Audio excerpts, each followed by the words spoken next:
demonyo! Ngayon, merong ang mag-asawa sina Pedro at Teresa na ilang taon nagsasama pero hindi magkaanak.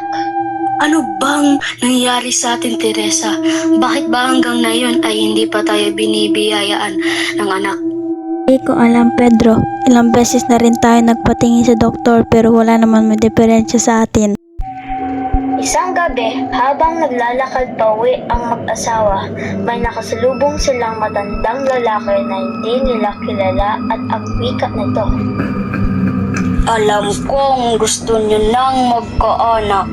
Mangyayari lamang yan kung papasukin nyo ang kuwebang itim sa loob ng kagubatan. Manampalataya kayo sa demonyong naninirahan doon at humiling kayo sa kanya. Siguradong matutupad ang inyong kahilingan.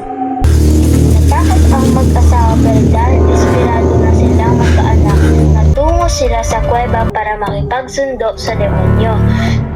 Pumayag ang demonyo sa gusto nila pero ang sabi niya, Sa Panginoon, magtatanong tao, di Teresa, na nakapalit ng kahilingan nyo ay ang pagbigay ko ng papakahilingang itim sa anak nyo.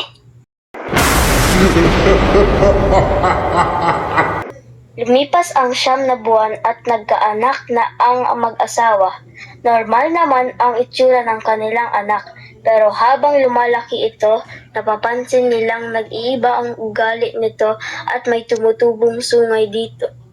Salamat sa pagbigay nyo ng buhay sa akin, Inay at Titay. Pero sa tuwing sasapit ang bilog ng buwan, may kakaiba akong nararamdaman. Humahaba ang aking sungay, buntot at pangil at hindi ko mapigilang pumatay ng mga hayop upang sipsipin ang kanilang dugo. Pati kayo gusto ko na rin kainin. Magsisiman ang mag-asawa. Wala man silang magawa pa sapagkat ang kanila palang naging anak ay anak ng demonyo.